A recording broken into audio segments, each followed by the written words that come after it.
doing, man? Hey, what's going on? Nice Good to see you. Nice to meet you. All right now. Thanks for having me over. All right, everybody. We got Keith Ellison in the building, Attorney General, Hey, everybody. legend, a legend. I've been a fan for a minute now. I'm excited to be here, even though the conditions, the circumstances are not so great. Yeah. Even though I think Minnesotans are making the most out of it.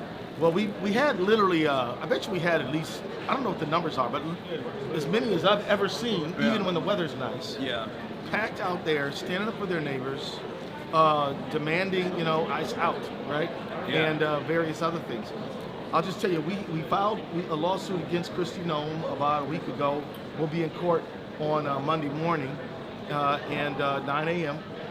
Federal District Court in Minnesota, basically arguing that this Operation Metro Surge is unconstitutional, violates the Administrative Procedures Act, and these ICE, this dramatic escalation has just done tremendous damage to our state.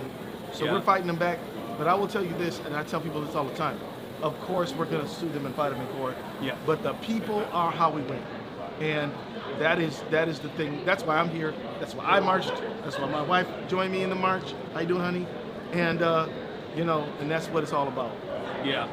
No, absolutely. I think the way I see it is that Minnesota is just a testing ground. You're so right. And the spot fact on. that the people are pushing back, the fact that there's so much community organizing around Ice Watch, like making sure that they're monitoring people's activity out here, ICE agents' activity out here, documenting all the misconduct, Right. and also on top of that, protesting. Yep. I think anything that gums up the works, it's not just like the legal side of things, it's not just people like yourself, Sure. but it's also obviously the community itself engaging in community defense.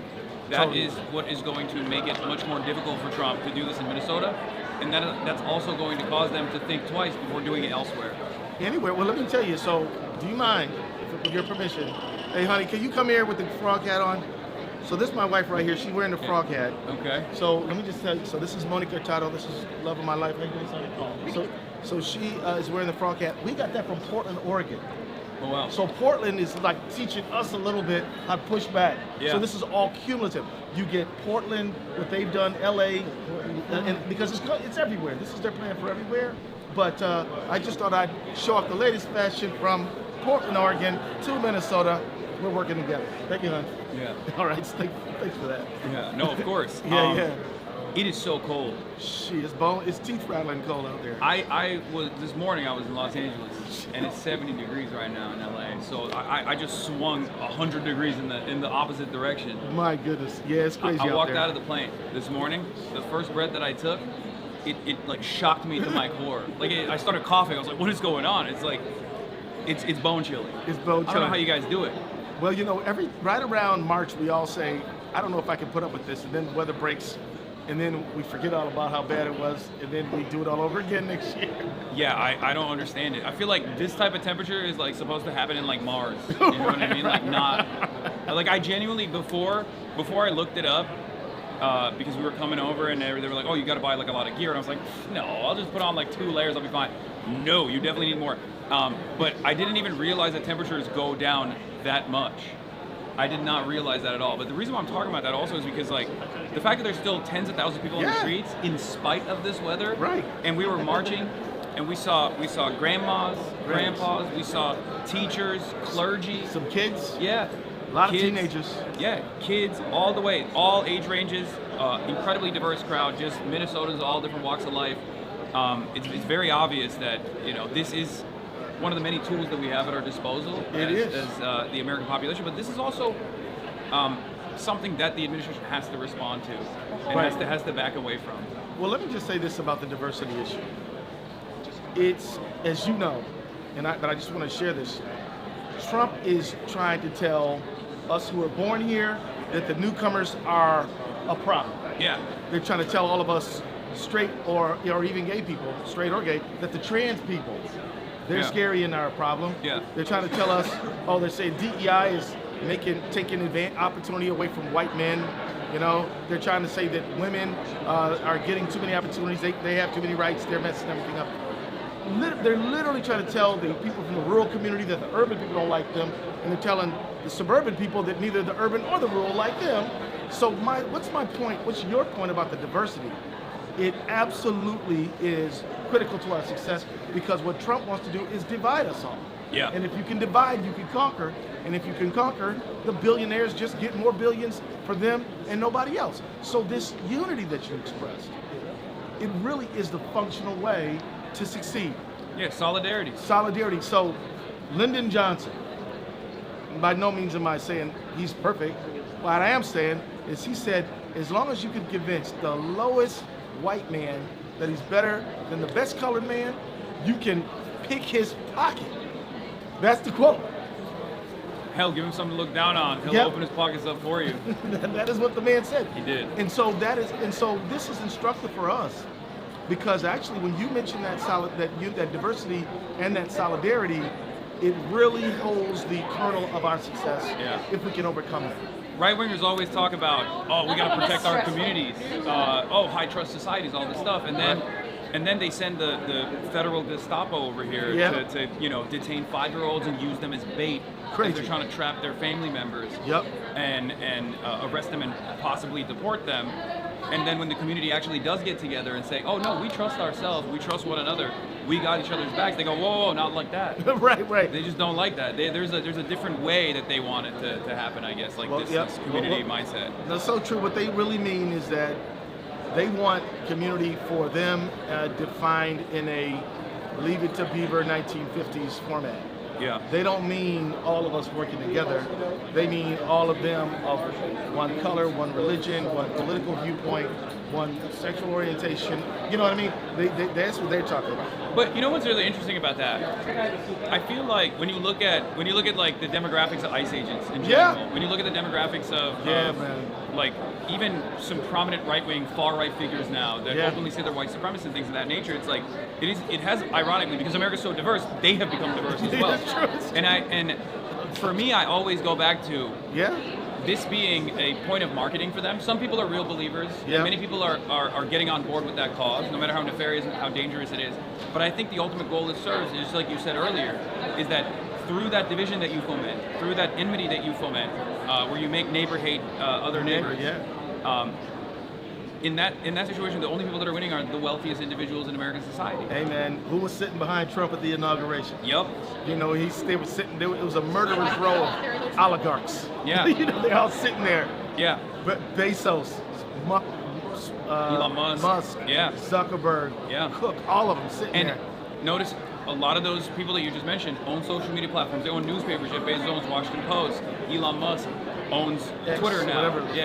And I refuse to call it X. I can't do it. I'm never doing it. You know what? Good. But and the reason why I bring that up is because they still play a formative role in fomenting this kind of discontent as well. Because there was a right-wing charlatan, I call him a slopaganda artist, that came around and took advantage of an already existing active court case that had started under the Biden administration's DOJ, and decided that like every single Somali person was actually responsible. They were all doing fraud, all this stuff, and Elon Musk, I think, greatly tweaked the algorithm on Twitter to lean into this. So true. And now, in the aftermath of that, a Minnesotan was shot and killed, Renee Good, executed in broad daylight by an ICE agent.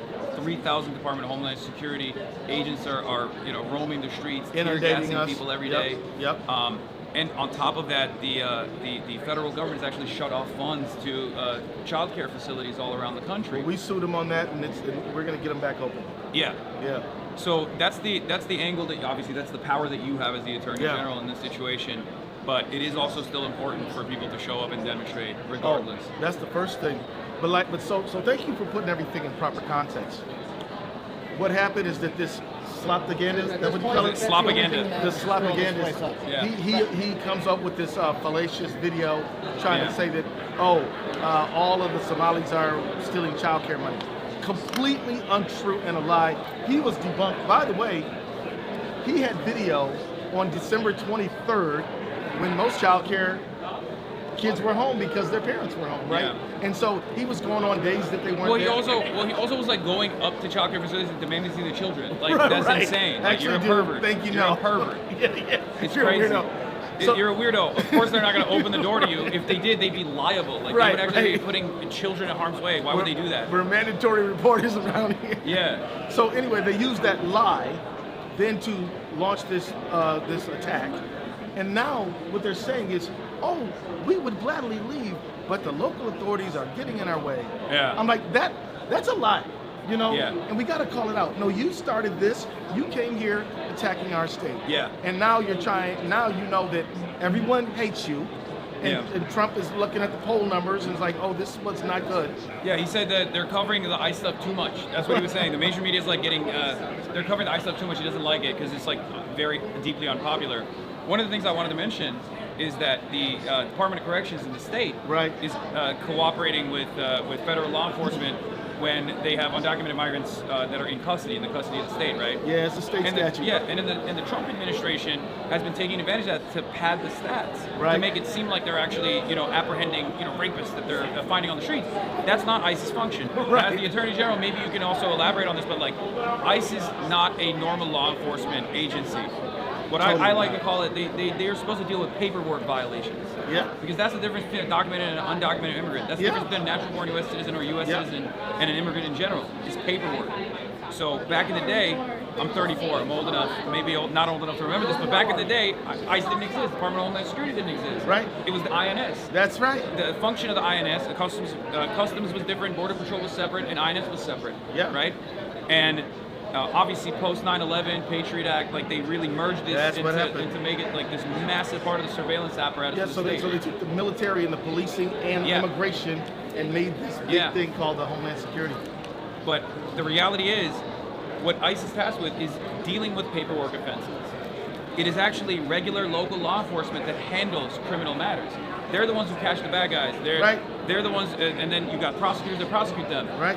So this entire time, this is one of the things that I got very frustrated with. Like I was talking to Democrats as well during the DNC, during the election. Right. I was like, why aren't you guys responding to this? Why aren't you guys counter messaging against this kind of stuff? Because they're lying when they say, oh, they're letting undocumented migrants go when they do heinous crimes. That's bullshit. That's not real. Most of it is a civil matter. Yeah. It's not a criminal matter. Yeah. But let me tell you, man, your question. And the criminal matter, if there's an undocumented migrant that's done a crime, then they serve the time. And if there's a necessity to deport them after the fact, then they do get deported. Yeah, you better believe it. Yeah. But that's why I really like the work you do, man. And because the truth about most politicians is that, we're not creative enough when it comes to communication. So when you say, why don't you guys do that? Well, you are showing people the way. I hope. People see, oh yeah, we can talk about that. And as a result, people know more because of your leadership. Free independent press, that's what you're doing, is indispensable to the moment that we're in. I guarantee you, these Republican congresspeople are not experts in communication like you are. They rely on people on their side who are and help them. And so, so thank you. And I'm so glad that you're doing what you're doing. We got to find way more ways for you to push that message out. Yeah, absolutely. So I'm sure that there's active court cases going on right now, so you can't elaborate on I don't mind everything. talking about them. I mean, there's certain things I can't say. Yeah. Certain things I can't say. Certain things I can say. I can say we filed over 50 lawsuits. Okay. I can say that we've started suing on birthright citizenship, empowerment, National Institute of Health. We've sued the federal government over them trying to tell us that our transgender kids can't participate. We've sued them over that. We've sued them over child care grants, SNAP benefits. And now we're going to court with them over this ICE stuff. I can tell you that I'm proud to do the work I'm doing. I'm glad to do it. I enjoy doing it. And it ain't enough. We need the free independent media like you. We need protesters like folks we're doing today in the cold, or the hot, all of that. And we need people to show up at elections. Yeah. And we need people, there's nothing we can leave off the table. I don't know if you know that dude, see the nerdy looking dude with the glasses? Yeah, I saw him, yeah. Yeah, his name's Jeremy Messerschmidt. He's a off the chain great guitar player. Uh-huh. We need the artists. Hey, Messerschmidt.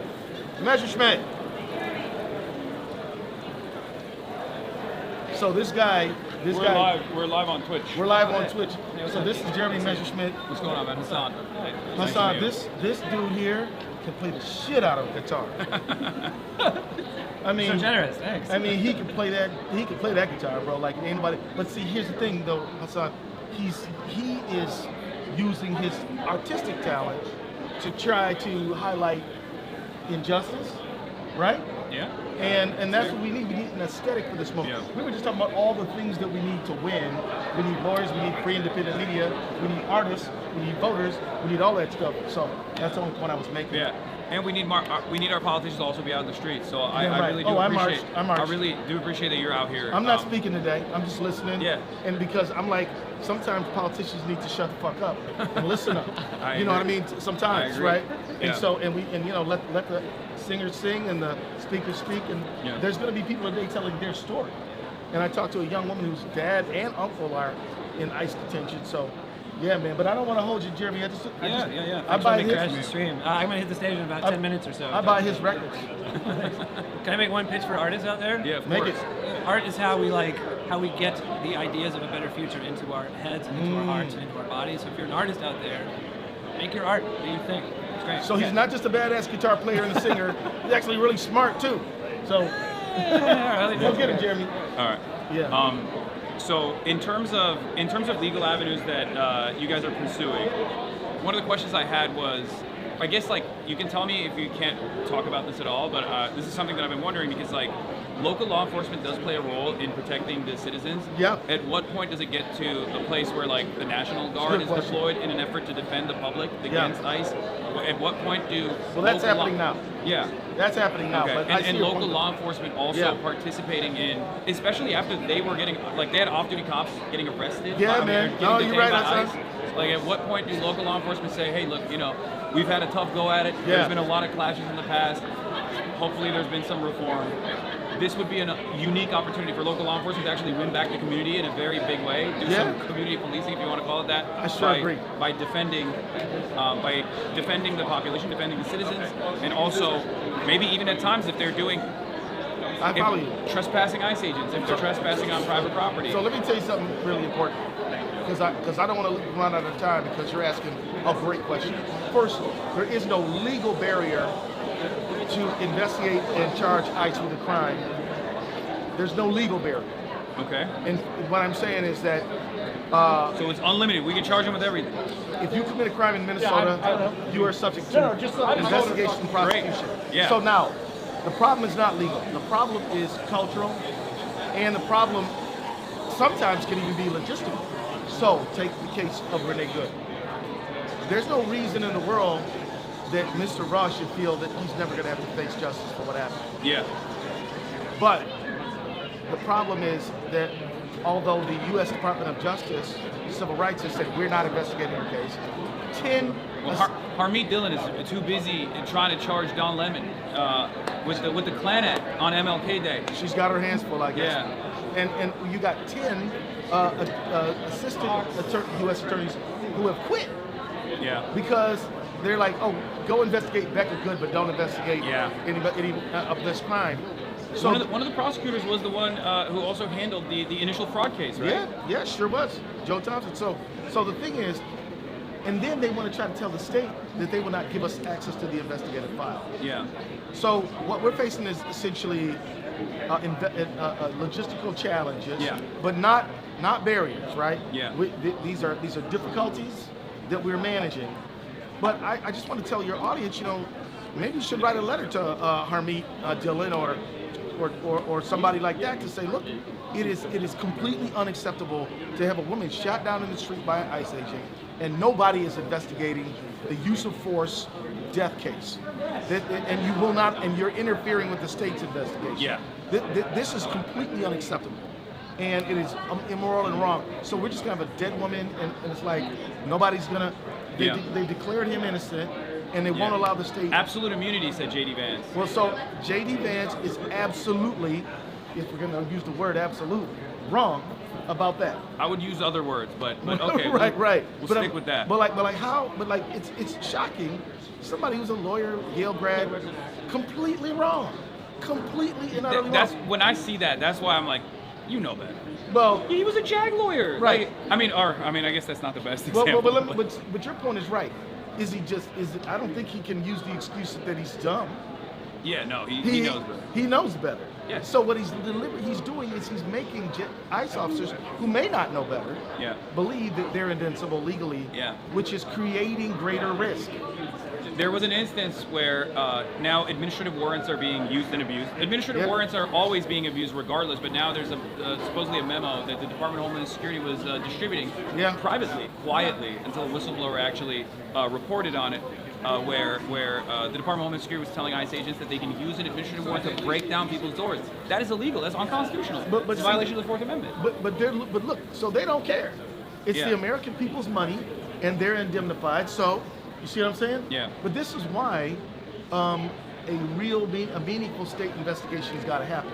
Yeah. And we've got to break the psychological barrier of saying, oh, these people wouldn't do that, therefore they don't have to face accountability. They have to face accountability just like everyone. So the question I have for you is, once again, like, when that happens, and it's a very clear-cut criminal incident, like that is because if you are a member of a federal law enforcement agency, and you are behaving in an illegal manner, in an unconstitutional manner, then technically at that point, like, sure, I guess you don't have qualified immunity, right? Like, there's no protection. When you are violating the law, you're just violating the law. You may have qualified immunity, but it's qualified, not complete. Yeah. So you can overcome it in a multiple of ways. If you talk about the supremacy clause immunity that an ICE agent may have, they have a shield if they were doing their job and they were doing what was necessary and proper to do their job. That's a summary. Is it necessary and proper to do what we've seen? To break the doors down of a random American citizen's home with no judicial warrant whatsoever? Right, so now they're facing liability for this. And, but let me just tell you this. There's no legal barrier. And if you're an officer and you see somebody commit a crime, or that's what I'm saying. Like, if you're a Minnesotan, right? If you're an American citizen, and there's ICE agents harassing you, there's ICE agents outside your door. They show you an administrative warrant. They say we're going to come knocking down. They show you that they do not have a judicial warrant signed by a judge. Right? Because that's the only thing that they can use to actually go into your home to search your home. A judicial warrant that isn't expired, that is signed by a judge, that will also have very specific guidelines of what you can search. What they're looking for. You can't even like go into the home and like look at whatever you want to look at, right? Unless that's what the warrant allows you to do. So in that circumstance, if you call the cops, technically, domestic law enforcement should supersede whatever the federal agency is doing, right? Like, legally speaking. A pure lawyer, I'm not saying you're advocating for this. I'm just making a legal observation. Yes. That if a crime is committed in your state, local authorities have the right to investigate that crime and prosecute it. Yes. And it's happened in American society. Yeah. I mean, here's one for you. So this predates the Constitution. How many kids studied the Boston Massacre? What happened there? Imperial British troops in Boston shot down and killed some people who were protesting British policy. Mm-hmm. Local Boston authorities prosecuted them criminally. John Adams represented some of the soldiers. 2 of them were convicted. Several others were not. So what's my point? Even before the Constitution was written, local authorities had the prerogative to enforce local law, even against the faraway authority from abroad. And I'll give you a more up-to-date example. The Ruby Ridge example. There was a guy named Randy Weaver, who was a white supremacist, and Randy Weaver, the feds wanted to arrest him for some illegal gun sales. They surround his house. Something happens, and they shoot and kill his wife. Yeah. When that happens, the state of Idaho is going to prosecute the officer who made the shot, and the court ultimately finds that they're free to prosecute. Now, they didn't for their own internal reasons, but legally they were found to be free to do that. And there's other examples. So I just want to say, I know it's sort of out of normal experience, but it is dangerous to tell officers that they can do anything they want. Yeah. That there's absolute immunity. And so I mean, I just think that your point is very well taken, which leads to a question. Some of your people listening might say, "Well, Keith, when are you going to do this?" Let me just tell you. They're definitely saying that in the chat. I'm not going to lie. Well, let me just. I'm seeing them. I want them to understand something. Let me explain, folks. First of all, prosecutors like me do not do investigation. Yeah. So if you've ever watched Law and Order, the show, first the police investigate, then they hand the file over. That's not make-believe, that's real life. Yeah. Let me also tell you this. in Minnesota, let me tell you, the Hennepin County Attorney has a portal open, accepting information, video and whatever, witness statements, involving the death of Renee Good. Yeah. That's happening now. My office is working in conjunction with them. We have a document, a memorandum of understanding, if you will, to assist them. So that's happening. But I know people want to see action quickly. But I would say to people, good, solid, defensible action is better than quick action sometimes. And so I'll just say, let people do their job. But I will also say, you've never seen me not do justice when I was supposed to do it. Yeah. And people can expect that I have not changed. So I'll leave it right there. No, absolutely. Yeah. Thank you. Got it, bro. That was amazing. Yeah, man. Yeah. Well, hopefully I didn't stress you out too much. Oh no, man. I like talking to you, man. You do a good job, man. Oh, thank you. For me, look. How do I stay in touch with you, man? Is that possible? Yeah, I'll give your team my contact. Good. Yeah, for sure. Yeah, because you got you're in touch with the youth of this country, and the not so youth either, Yeah. right? Why are you looking at your own team when you say that? She's the youth. She's the youth. Have you hit 30 yet? No, I'm getting 27. Have you hit 30 yet?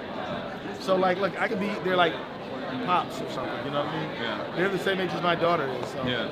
Anyway, and you're the youth too, Mr. 34. I mean, I'm an old man. I'm an old man. No, let me tell you, my son.